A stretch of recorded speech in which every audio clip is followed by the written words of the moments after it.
Well guys, I'm sorry to report, but it looks like I forgot a monster, and we're here to talk about it today on the Forgotten Race Review. Mr. Lagman23 reports that there are one monster I've forgotten, and it was the Lamia. So, let's brew one up as a PC race, shall we? Sounds like fun. I'm sure no one will get wisdom drained to death. Anywho, if you're liking what you're seeing, hit that like and subscribe button. Got a request, it goes in the comments, and remember that patronage at any tier gets you to the top of a very, very, very long line. Today, this episode of the Forgotten Race Review was brought to you, in part, by Tiki3 the Artificer. Thanks for all your help, my friend. Now, let's build a centaur cat thing for you as a PC race. Should be good. So, in Greek mythology, Lamia was once upon a time the queen of Libya, who became a child-murdering monster feared for her malevolence. According to legend, the goddess Hera slayed all of Lamia's children, except for Scylla, in anger due to the fact that Lamia slept with Zeus. Well, there's a surprise. Zeus? Sleep around? I think not. Lamia's subsequent grief at the death of her kids caused her to turn into a monster who took revenge on all mothers by stealing their children and devouring them. In Greek mythology, Lamia is distinguished by having a half-woman upper part and half-snake lower part. Now, how we got from that to the centaur lion is a different story, but in Pathfinder, about 1 billion different Lamias exist. The Lamia, Lamia Matriarch, Herodin, Hungerers, and Kukrima, all being variant members of this race. So far as Galarian is concerned, the Lamia are hate-filled inheritors of an ancient curse. They appear as lean and attractive women from the waist up, while below they possess the bodies of powerful lions. Even their humanoid features bear distinctly feline traits. We're talking eyes that are slitted and feral, and teeth like predatory fangs. Typical Lamias stand well over 6 feet tall, more than 8 feet long, and weigh more than 650 pounds.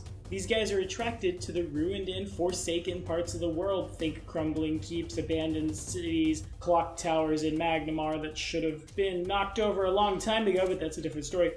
All satisfy the hunter's aesthetics, particularly those in arid or otherwise lifeless environments.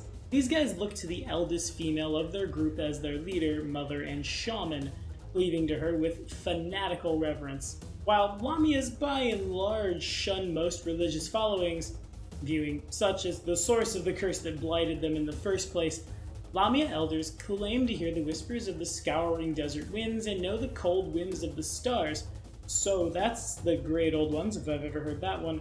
Anywho, as far as our stats go, Lamias are basically humanoid, so I'll say they come of age, at least as far as your base Lamia goes. Frankly, a lot of these deserve videos in their own right, so we're just gonna hit the one today at 16 years old. There are no males in the species. They are created, and I assume procreated, by means of a magical curse, though truly I'm hearing Lamashtu all over the place. And hey, Lamashtu's coming down on Wednesday afternoon worship real soon, patron requests, but we'll say that Lamias stand anywhere between, since they are in fact large creatures, 6 to 8 feet tall, and can weigh anywhere between 650 and 750 pounds. Now, let's get that homebrew in.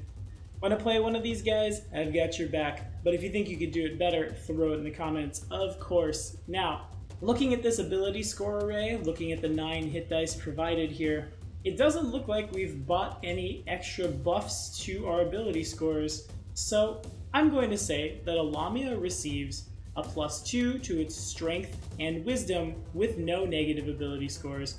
They are large, monstrous humanoids, meaning we've got another +2 to strength and a -2 to dex, so in total, +4 strength, -2 dex, +2 wisdom, with a base speed of outstandingly 60 feet. A Lamia would certainly have had to have paid dearly to get that. We're not going to look at the RP costs of this thing, we're just going to assume monstrous race.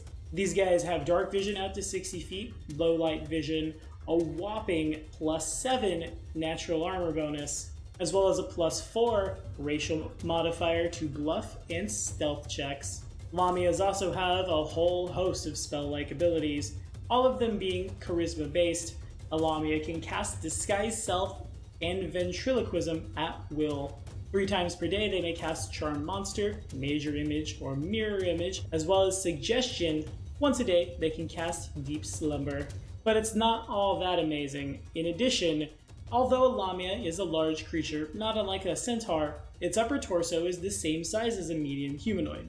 As a result, Lamias wield weapons as if they were one size category smaller, so our Lamia's coming in with a medium, say, long spear, or, oh, I don't know, maybe something that can make people shaken on crits. I'm not still salty about the fight in the Clock Tower and Rune Lords, but anywho.